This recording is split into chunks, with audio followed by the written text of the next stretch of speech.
Back with part two. Anyway, so these issues relate to your marriage. Okay, so I do think that most of the anger and the animosity was fueled based on the race issue, just that on it alone, based on what was going on with the Murray's place.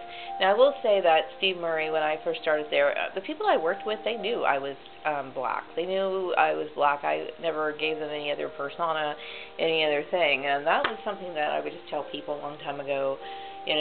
Long time ago. And when I met Piggy, of course, I lied to him. And it was just what we did. I mean, obviously, he lied too. But, everybody I worked with knew I was black. So I think maybe they must have cross-referenced or whatever. I don't know. But whatever the case is that, some of the encounters that I dealt with here in town, were definitely racially motivated, so it can't be denied. I mean, the town was basically up in arms over my being black, and so I do know that there was favoritism showed at Murray Family Farms towards Selena, and maybe that had something to do with it, because everything that was contributed at Murray Family Farms was done by me in that office. Now, she was my assistant, but I was the one who was orchestrating everything. So yeah, it was me.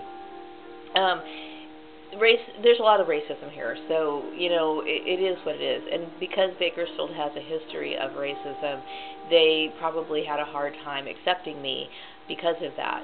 But everybody I knew that I came in contact with, especially Steve Murray, knew I was black. He knew it. So I think maybe he may have.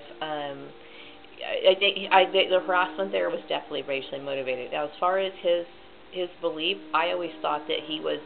I don't know. I think he belonged to a church called Science of Mind, which is not necessarily, I don't know if Science of Mind is Christ-based or not.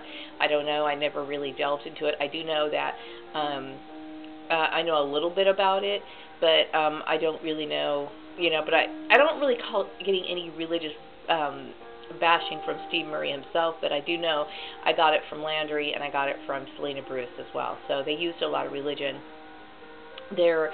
I never understood, what this is all about, but now that, it's all coming together, it makes sense. So now when we're going to the Laura Hill thing, I think Laura Hill was fueled by racism as well as religious intolerance, because that was probably what created the Muslim rumor, because, white people, they don't know much about black people, so they pull a lot of information out of their ass, and so they accuse you of being Muslim, okay? Most black people in this country are not Muslim, okay? That's so stupid. And just because, you don't go to church doesn't mean that you're Muslim, okay? It's just that, their brand of Christianity is something completely different. It's defiled, okay? So, and not everybody wants to worship in a group. Some people it's not, it's no one's business. Okay, it is what it is. It's just stay out of people's business. So what happened to me was a 100% injustice, 100%. It was wrong. It was all illegal. And you know what? The only thing I can say is I'm completely innocent. The only thing that I did was I lied to my husband. Okay? And like I said, that was something that was between he and I. It has nothing to do with your work. Okay? So a lot of times, married people, they want to... I don't know. People just need to mind their own business. I mean, that's pretty much what they need to do. I mean, it's not anything that they don't need to get involved with family issues, okay? And I don't consider Polly my family, okay? I never did.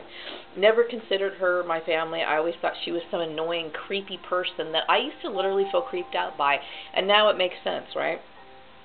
So, basically, I don't really have anything to do with their form of religion. I don't want to have anything to do with anything that's related in bullshit. And I can see right through bullshit.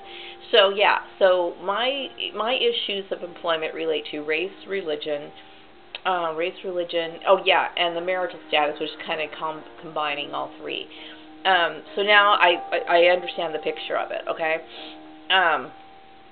So yeah, I mean, that was pretty much what happened, and from that point on, it was been very difficult for me to secure employment, and that's insane, okay? It's completely insane, because I've been doing this for a very long period of time. I've never messed up anybody's books. I never fucked up anybody's books. Never. Um, and yet, you know, you get people like Landry who screw up people's books and they can get another job. That's my point. That is exactly my point. Okay, is that we're dealing with racism.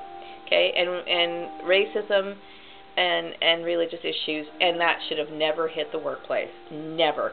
Should have never. And there's no excuse for it, because there are discrimination laws. And the reason why you have that business director, the reason why you have that human resource professional there who's getting paid more than $9 an hour is because she's supposed, or he or she are supposed to know that. They're supposed to be fully qualified. Like I said, other than that, human resources, I'm going to tell you right now, all that job is a bunch of papers. That's all it is. That's all it is. Because you could sit there and train anybody to fill out this. Okay, if a person's married, you tell them to fill out this particular line on a W-4 or whatever, and you could instruct people how to fill out those forms, okay? But what they're really hiring somebody for is they need to understand employment laws, okay? They need to understand how they relate. So when these issues come up, that's what they're there for. And that's why these people failed, okay? That's why they failed. And so when you see issues that relate to somebody's marriage, somebody, you know, their race,